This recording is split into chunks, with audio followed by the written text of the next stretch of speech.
he's going to do later down the line. But I'm actually liking that pick because he was a good player at Purdue. So, and he also has the ability to leap up. So if he's in a contested situation, he can go ahead and leap and get that ball. Hey, Cleveland Kate, how you doing? I'm okay. How are you? Cleveland Kate, can you hear me now? Yes. Can you hear me? Yeah, how you doing? What's going on, man? Not much. What are you doing?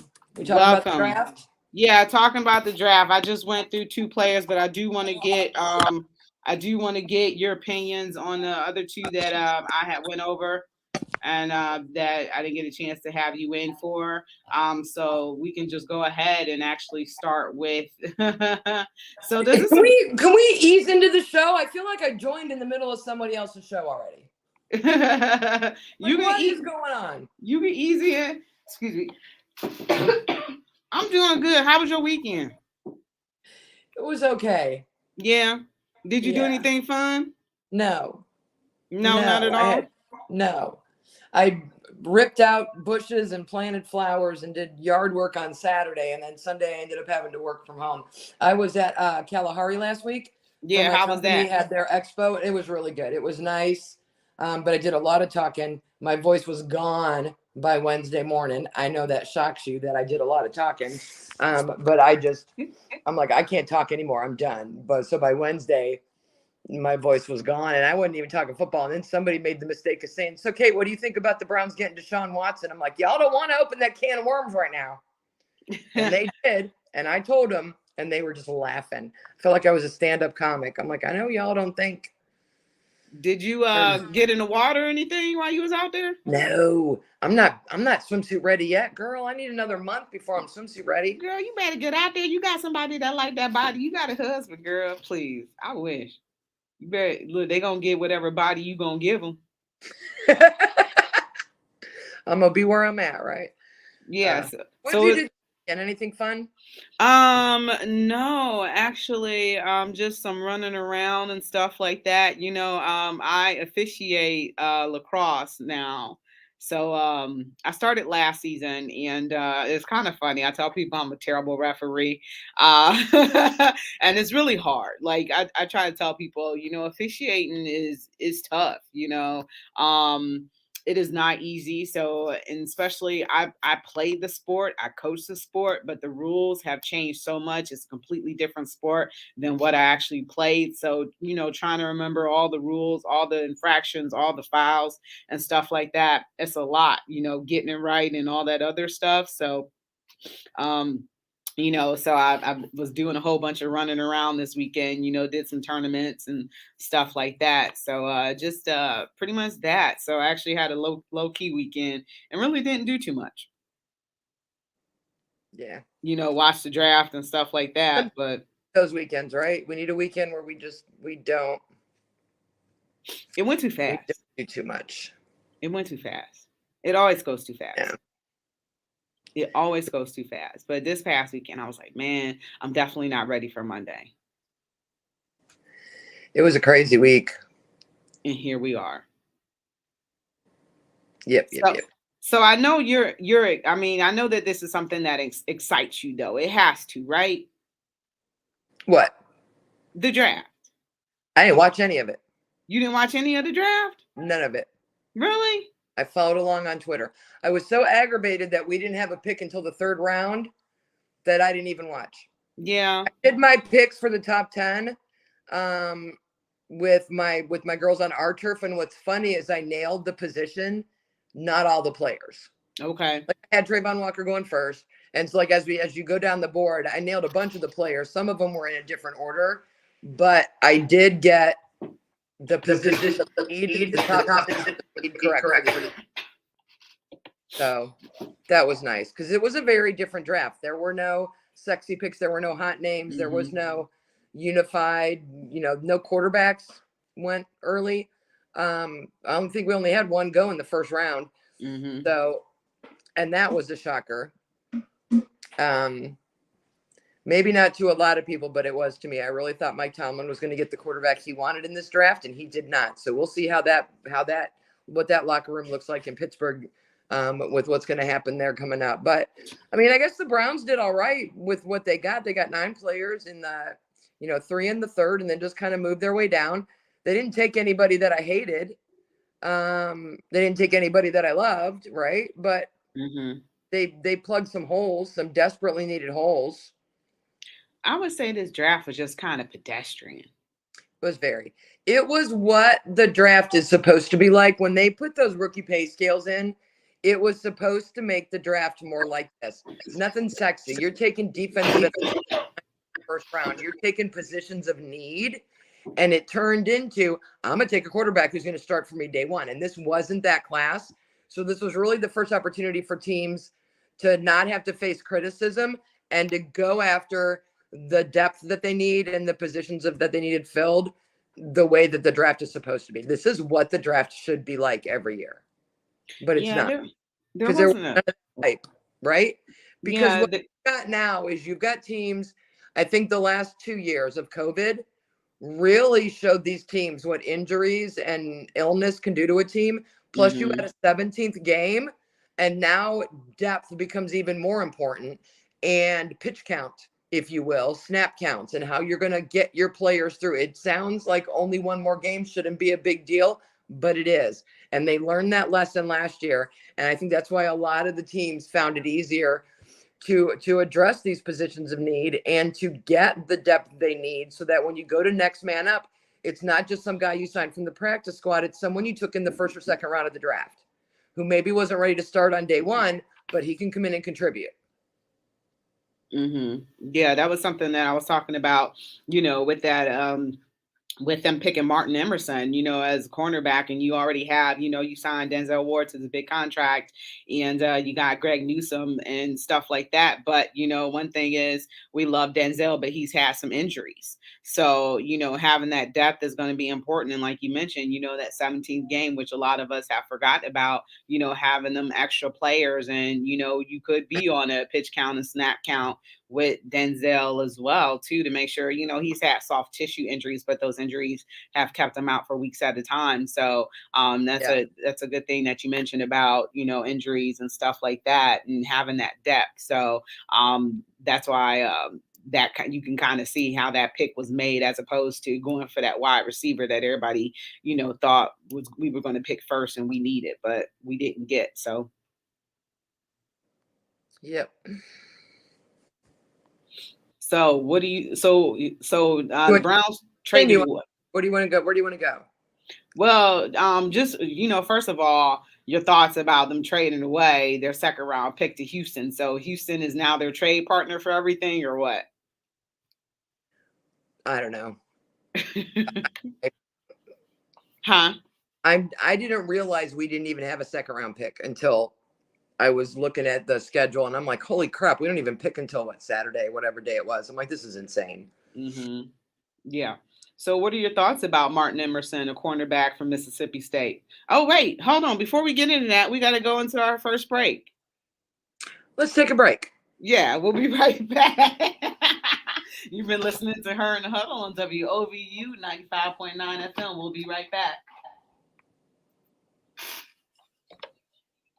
I'm TC Lewis. Mayor Justin Bibb is seeking applications for the new Cleveland Community Police Commission with an emphasis on community. Applicants must be residents of Cleveland, and those selected must represent a diverse array of individuals, including those who have personal experience with homelessness, mental illness, or the criminal justice system. Voted into the city charter in 2021 by Cleveland residents, the permanent 13-member salaried commission will serve as the final authority on officer discipline and police recruitment and training. According to the city charter, all employees of the Division of Police, including the Chief of Police, must fully cooperate with the commission or face termination. Commissioners are to be paid no less than $7,200 per year. Applications must be submitted by April 30th. They can be found at mayor.clevelandohio.gov/police-reform. From the WOVU Newsroom, I'm TC Lewis.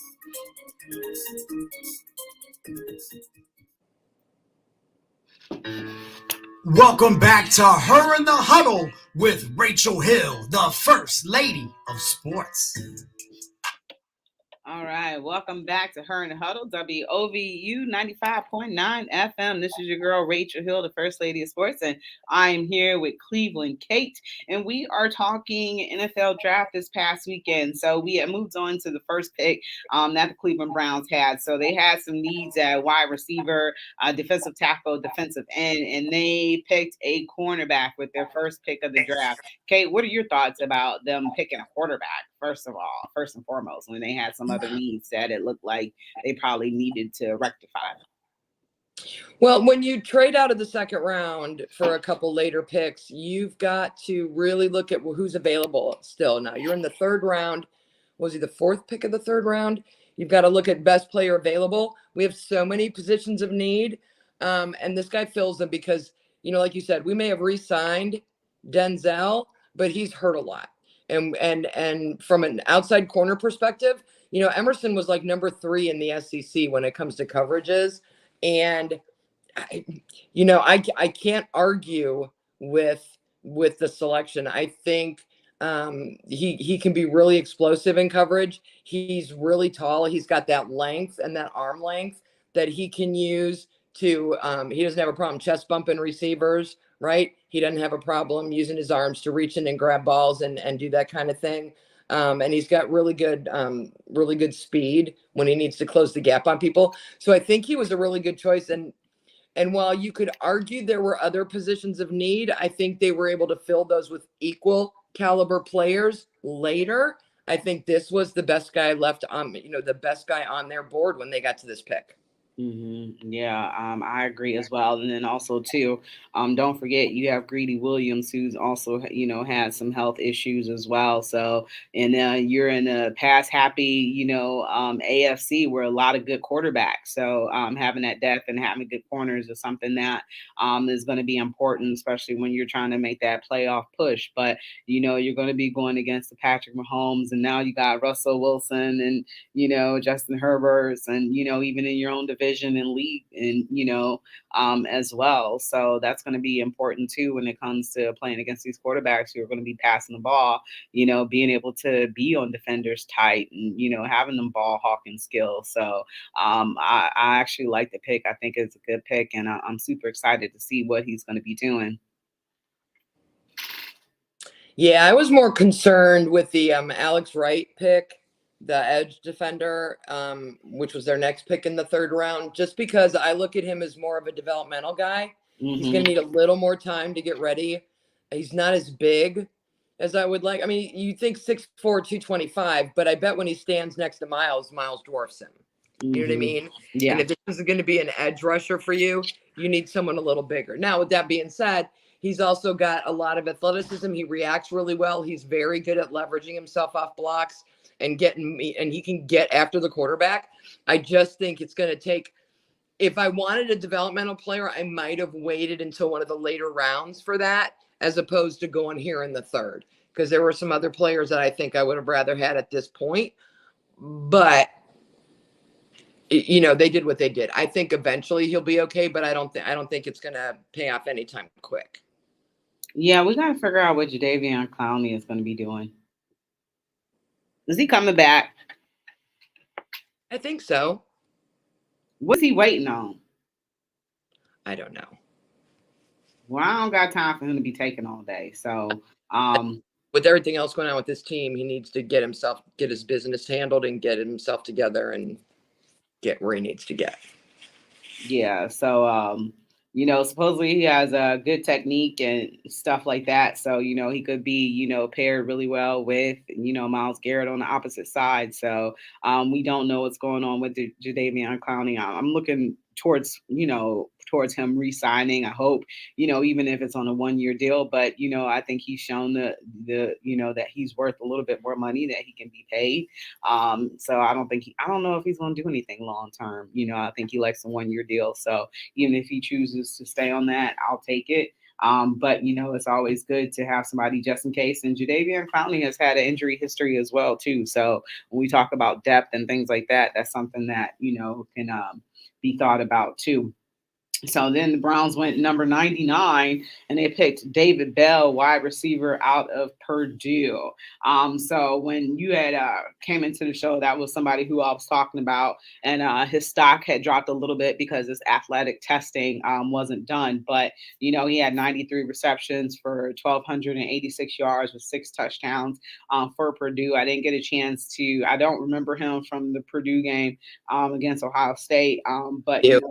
they said that. Bro, he had nearly 3,000 yards in his Oh, 3 okay. years at Purdue, and Okay. 1,300 of it was last year. Oh, wow. His drop percentage is less than 5. Oh, wow. This was the one pick I was super excited about. I think he was Big Ten Receiver of the Year, if I'm not mistaken. I couldn't believe he was still there, and I think a lot of it is due to his combine scores. I saw him at the combine. He didn't look good. He ran like a 4.65 or a 4.7 40, which is not good. Like 29th out of the wide receivers. His cone drill was terrible. I'm like, his testing scores were not good, but I would rather look at film and see what someone did in a game instead of using their combine results as the sole indicator. And it looks like that's what a lot of teams did when the wide receiver crunches were on and they were, falling, coming off the board fast and furious. I was super excited that he was still there and the Browns took him. Mm-hmm. Yeah. I think he'll be in the top 3 wide receivers in this rookie class. Oh, really? That's good because Anthony Schwartz is still a project. So Yep. you don't know what you have out of him. So, and then the Jarvis situation, I think is looking more than likely that Jarvis isn't going to return, even though they say that there's interest on both sides in Jarvis returning. I think that if it was going to happen, it probably would have happened by now. Same with Jadeveon Clowney. But, it's like it appears everybody's taking their time. There's no rush for anything. So I like to pick up a wide receiver is an important position. You got Amari Cooper and, Donovan Peoples-Jones, and you just hope that there isn't significant fall off. So, but depending on what they do at the tight end position, you run a 2 wide receiver set. I mean, he's a great compliment for DPJ to be the second wide out, or even a third if you're gonna run 3 wide receivers. He's not going to be your number 1 guy this year, but he is a good alternative, and he's also someone defenses are going to have to look at and worry about.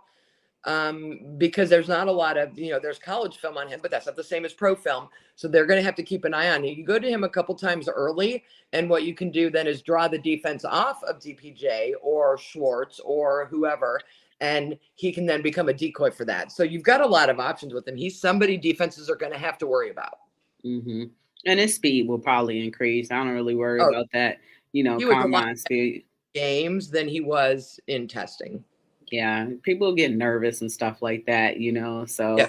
I don't, put too much stock into that. So, but I'm excited about that pick because we know that wide receiver was an area of need and there wasn't much done with the wide receivers last year. Pretty much no touchdowns. I'm only able to score 17 points and, he could be an X factor for us, even though he's a rookie. So, I think that was a great pick. So I'm kind of excited to see what's going to happen, and a Big Ten pick. So that's good. University of Cincinnati, shout out to them too. I think they had 9 draft picks, I believe. They had 9 draft picks and they had somebody go number 4. Huh? And when you go to the national championships game, that should mean you got a whole lot of people that are going to get drafted. Yeah, but shout out to them because you never know sometimes, they might look at, how they were disrespected all of last year, and they made it and, people were hating on them and stuff like that. So, congrats. And then they had, somebody go number 4, Sauce Gardner, I believe. So, Gardner is the real deal. I knew Ahmad wouldn't be anywhere near where we were picking even before we traded down. And I had him going in the top 10. So I had Desmond Ridder going higher. I'm shocked that him and Malik Willis both went as low as they went. Mm-hmm. It is what it is, but I was real happy with how the Bearcats showed up, and we got one of their running backs, right? We got Jerome Ford. Mm-hmm. Yeah, but Desmond Ridder didn't look great in that national championship, not the national championship game, but that national semifinal though. So I'm like, he had a great season at Cincinnati, but I guess anybody could look terrible against Alabama. Right.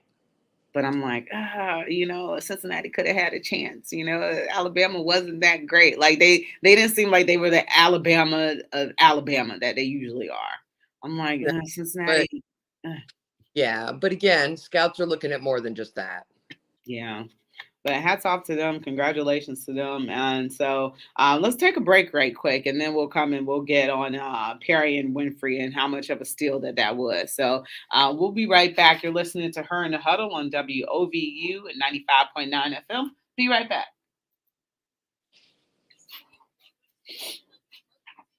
Services is hiring emergency medical technician trainees. No prior medical experience is required and training is paid. This is your pathway to a medical career and an opportunity to start your career in public safety. You can be the change you want to see. Join our team. Call 216-623-5233. That's 216-623-5233 to speak with our recruiters, or go online to governmentjobs.com/careers/Cleveland. That's governmentjobs.com/careers/Cleveland.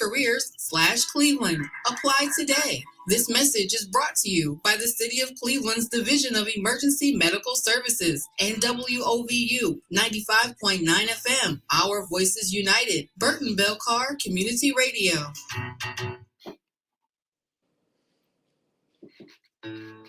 Welcome back to Her in the Huddle with Rachel Hill, the First Lady of Sports.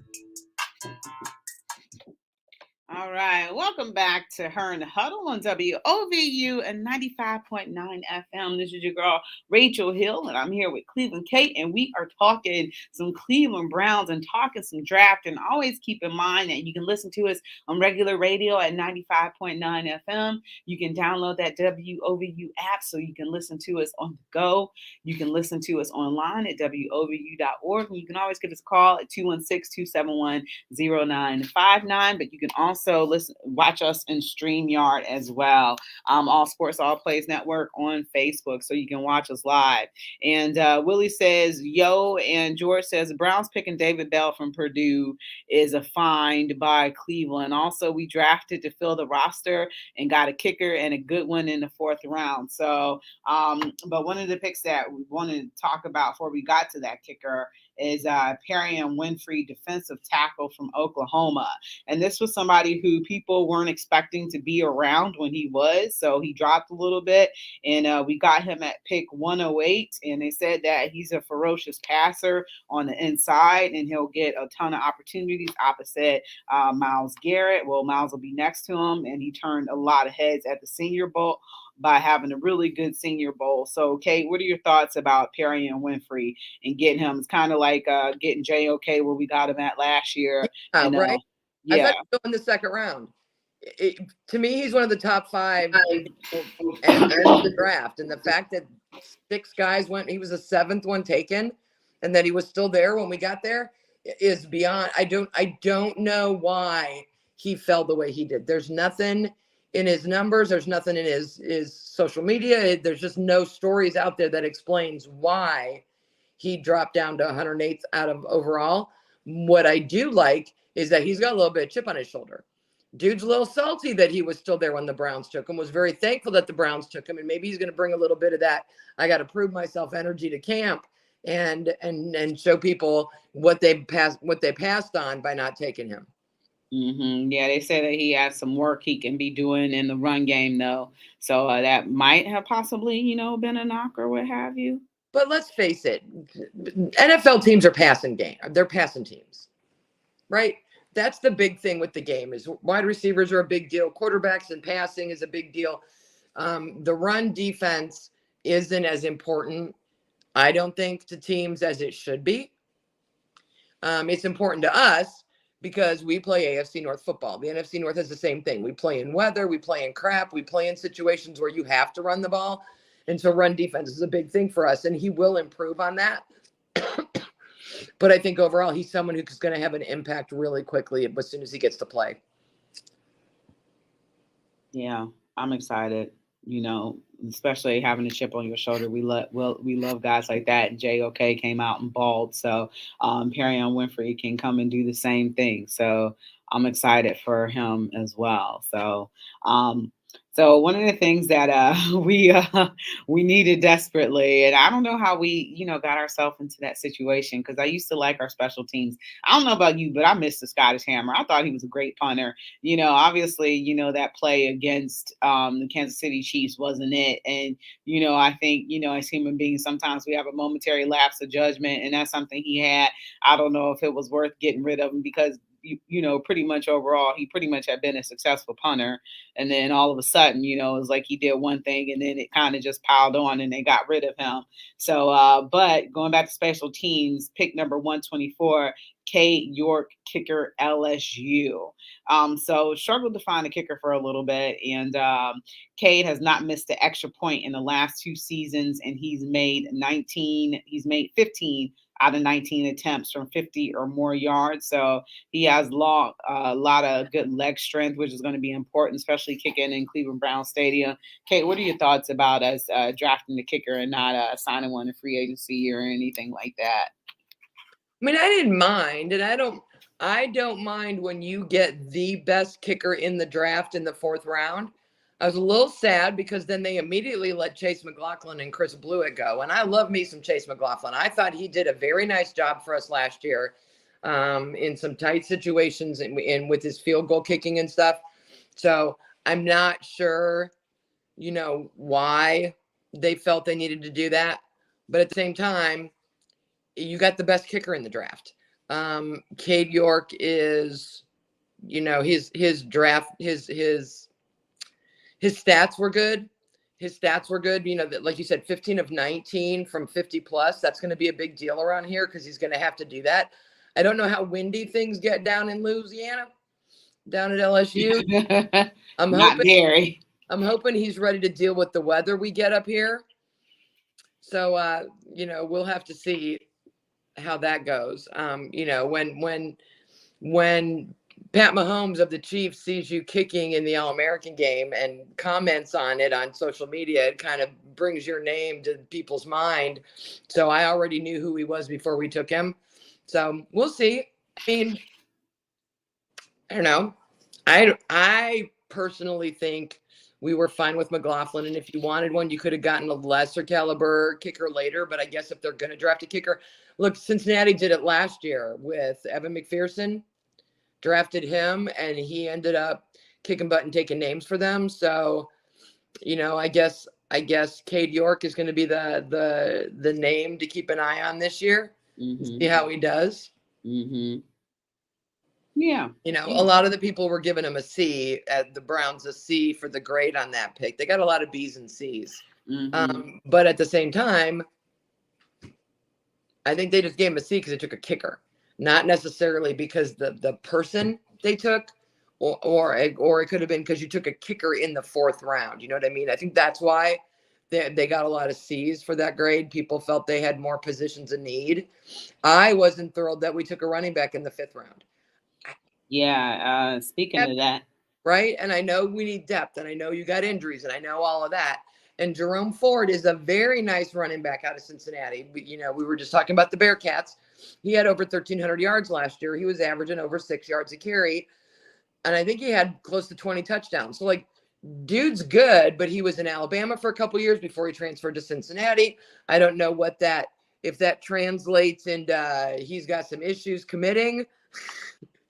You know what I mean? A man with commitment issues. Yeah, but he's a meatball. He's 5'10", 200 pounds, 210 pounds. He's a different size kind of dude from what we have, so it'll help us mix up that running game a little. Mm-hmm. Yeah, explosive runner with great vision and pretty good in the pass catching. Make a home for himself as well. So. That's something that'll be good for Deshaun Watson, when he's scrambling around or looking for some screen passes and stuff like that, utilizing him as a receiver because, Kareem Hunt has some hands too. And, he's been a great receiver at times for the Cleveland Browns. So complementary players as well. So that's an interesting pick. I didn't know that he had been in Alabama. So he left Nick Saban, huh? If you're not going to play, you need to go. Yeah, but it helped Cincinnati get to where they in the national semifinals. So, Alabama losses with Cincinnati game, even though Cincinnati didn't win that game. So, pick number 202, Michael Woods, the second wide receiver out of Oklahoma. So they were given a C minus for this pick. It was a second wide receiver. They say that he's not a player that's going to blow you away, but he has some good athleticism and can make plays after the catch. And that's one of the things that we wanted to be able to get, because if a lot of our passes, there wasn't a lot of yards after catch. Wasn't the Browns one of the worst in the league at that? Yes. So, you want somebody that can make plays with the ball. You want Deshaun Watson to be able to throw people open and them to be able to gather more yards. So, he'll be able to battle in training camp. What are your thoughts about that pick? He's another one. Was at Arkansas for his first 2 years, and then transferred to Oklahoma. But he started all 10 games of the 2020 season. His numbers didn't blow me away, but he did get an honorable mention for all Big 12. Despite being injured in 2021, he was out for a couple games. But I don't know. I mean, it's what are we in the 6th round? I mean, at this point, he had nice combine numbers. He ran like a 4.5 40. He's got a nice vertical jump. He's got a nice size to him. He's 6'1", 204. If we could put a little bit more weight on him, but he's got a wingspan of 33, which I like. And his hands are like 9.5 inches, which is like a 7. I mean, some big hands.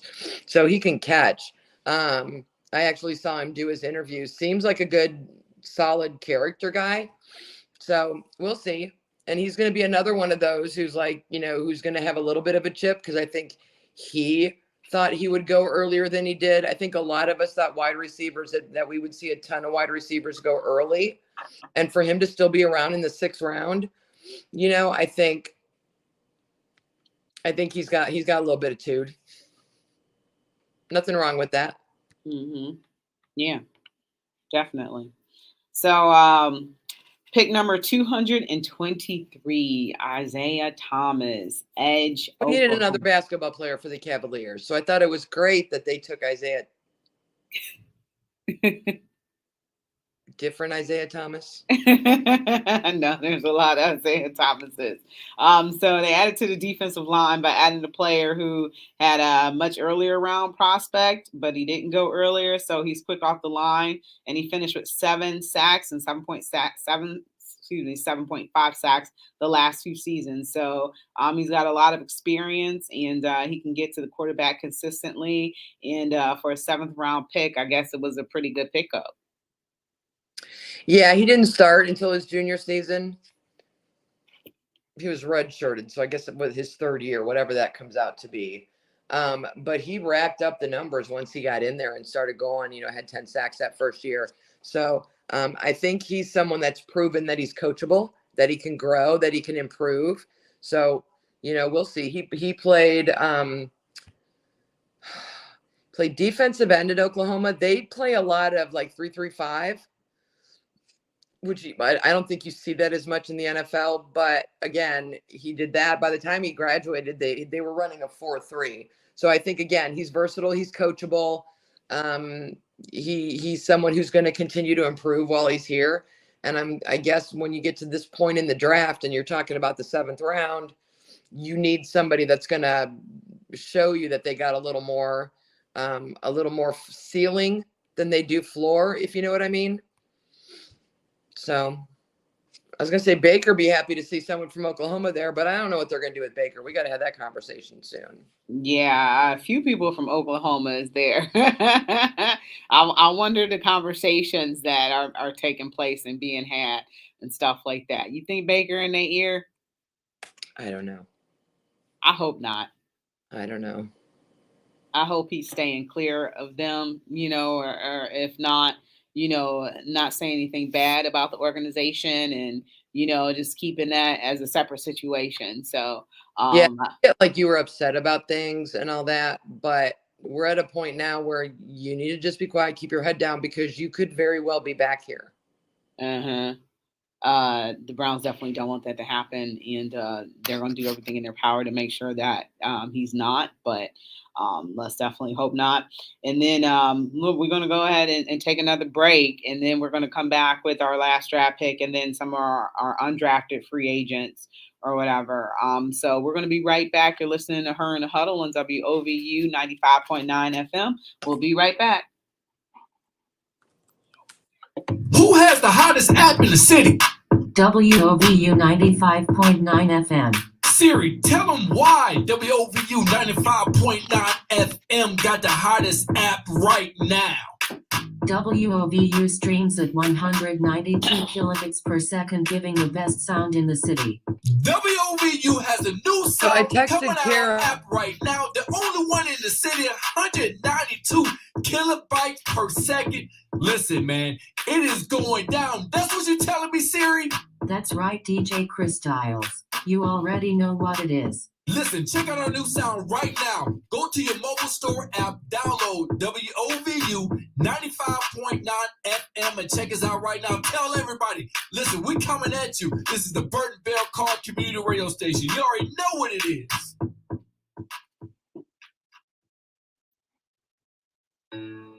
Welcome back to Her in the Huddle with Rachel Hill, the First Lady of Sports.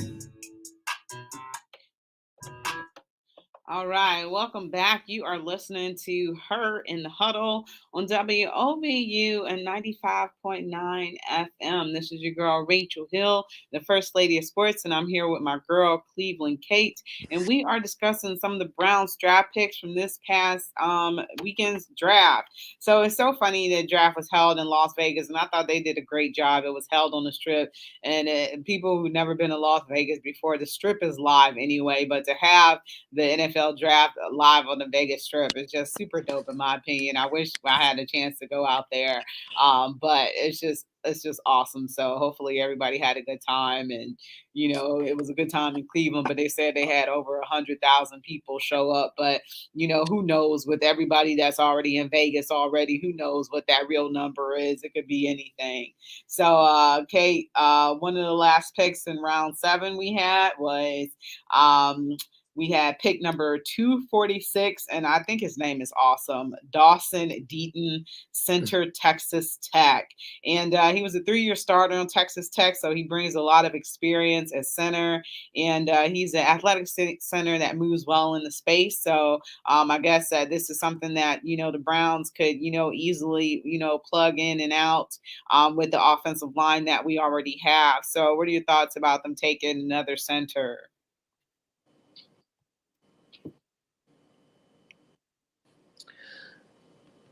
Another center. Mm-hmm. We need a backup center. Yeah. And I think he needs a little more time. He's someone who needs to kind of grow into his body. He does a nice job. He handles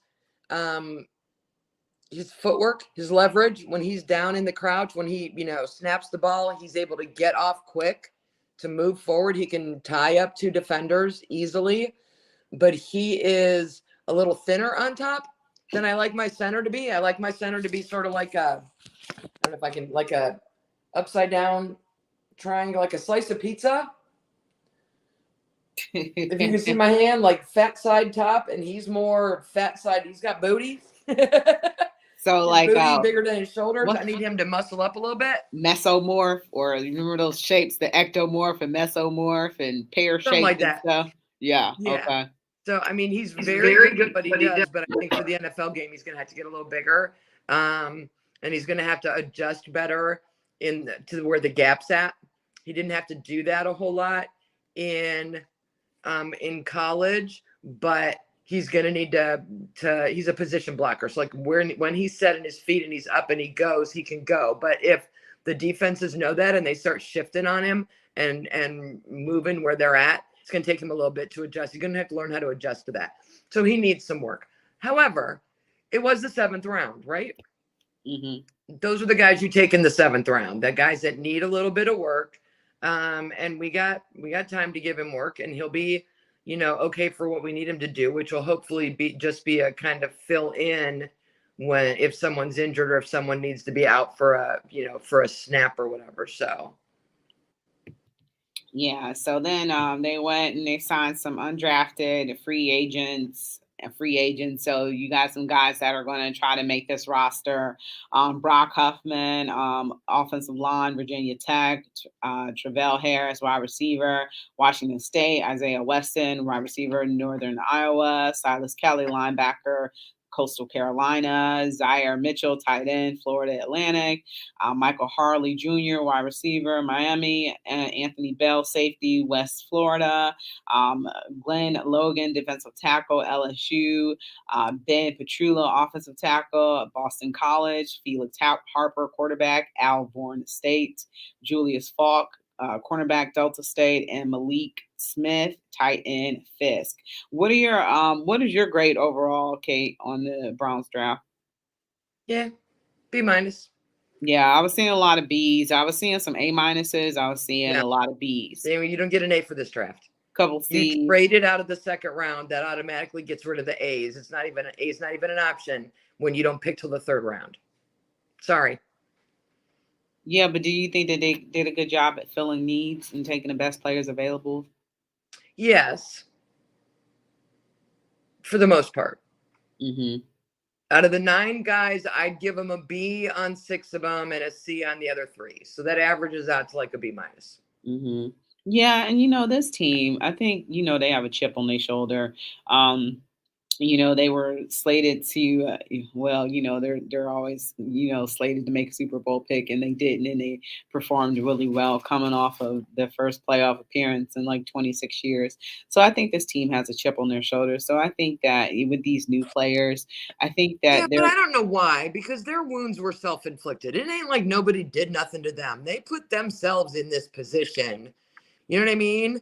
So I it's like, know. don't come at me like the whole world's, treating you like the redheaded stepchild of football and you got a chip on your shoulder and you're going to prove them wrong. You did that to yourself last year.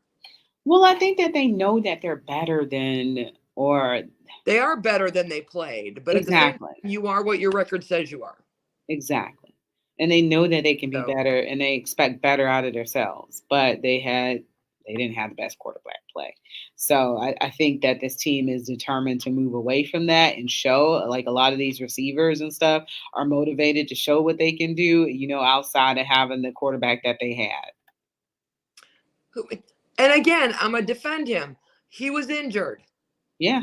He wasn't just hurt. He was injured, and his coaches let him continue to play to the point where he had to have surgery. He didn't need to have surgery midway through the season when we played Denver. My entire season pivoted on that Thursday night Denver game.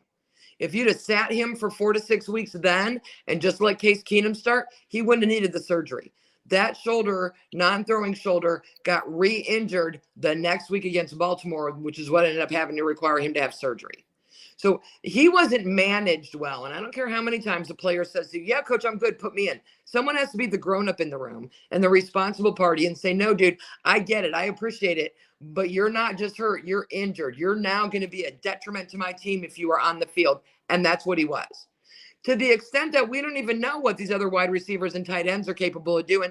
They couldn't even work out a deal with David Njoku because they don't know what he could do because last year was such a mess. They had to franchise tag him.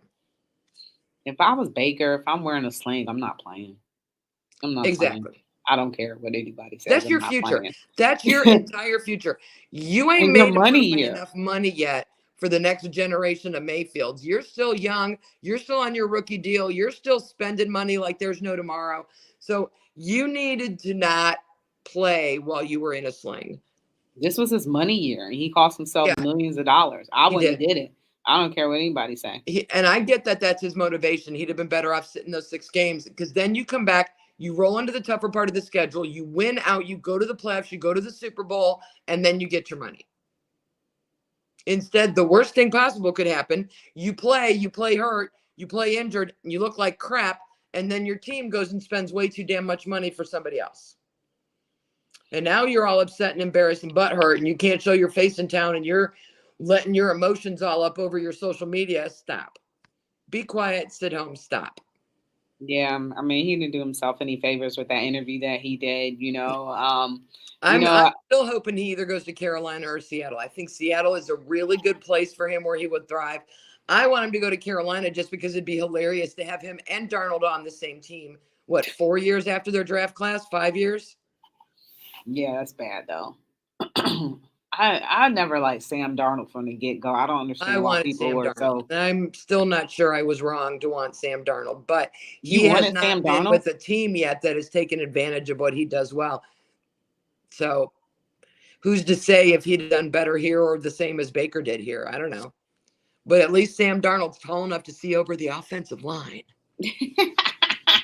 That's my I favorite quality in a quarterback. I need you to be able to see over your offensive lineman. Well, when I saw him play Ohio State, I was like, yeah, he ain't as good as advertised, but Ohio State make a lot of people look bad. So, We own a lot of heads. That's for huh? sure.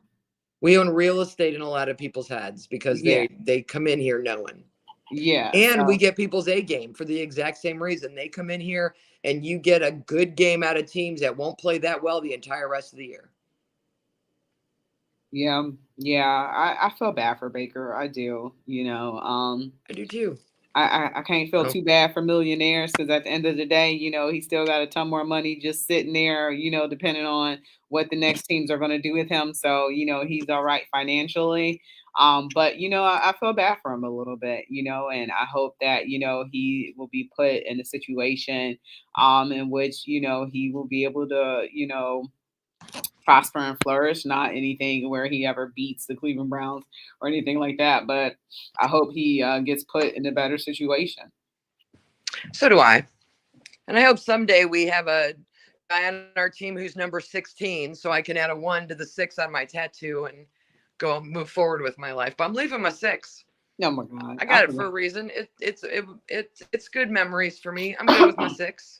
I forgot all about that tattoo, but since we got like 2 more It's minutes. just a little 6. It's not a big, it's just a little one.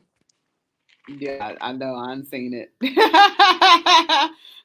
Well, a little bit of baseball news. I knew we wanted to talk a lot of drafts, so we pretty much, talked all draft. So we got all 1 minute so long. left. Yeah, we got one. Well, we got 3, so 2. NBA Finals. Do we care? Yeah, it's been good so far. I had some TV issues this weekend with my Fire Stick, so I had not been able to watch the playoffs, but I've been following. So, very interesting. Milwaukee came into Boston and beat Boston, so that's something that's pretty interesting. And Golden State went into Memphis and beat Memphis. So I'm actually rooting for Phoenix Suns to win because they've never won before. So I'm rooting for them this season. But Jose Ramirez was the AL Player of the Month, and Stephen Kwan is the Rookie of the Month as well for Major League Baseball. So for the Cleveland Guardians, congratulations to them. Jose Ramirez has had one heck of a month, and also Stephen Kwan as well, being a rookie. So you got Cleveland Guardians showing out, and already we're a month into the season, being nominated for awards already. So that's something that's pretty good. Tristan McKenzie got his first win yesterday. And the Cleveland Guardians got a sweep of the Oakland Athletics, like the first time since 1980 or whatever. So they went into Oakland and actually did that. So I had to reach out to Willie, like, I'm sorry to hear about your team, man. He was like, So, so that's a good thing. Your boy Clevenger will be in town tomorrow, and he'll be. I know. I wish I was going to the game. I miss him. Yeah, so he's on the mound tomorrow. So as they take on the Padres, I believe for only 2 games or what have you. So yeah, the Padres are in town. Mike Clevenger is in town, and we don't even have time to discuss the Trevor Bauer situation, his buddy. But yeah, Trevor Bauer has been suspended for 2 seasons. So that's something that's crazy. But pretty much that's been our time, Cleveland Kate. Thank you so much, having you here today. Thank you for breaking down some Browns with me, and looking forward to seeing you next week. And you've been listening to Her in the Huddle on WOVU 95.9 FM. We are out of here. All right. Good night, girl. Hey, girl. Talk to you later.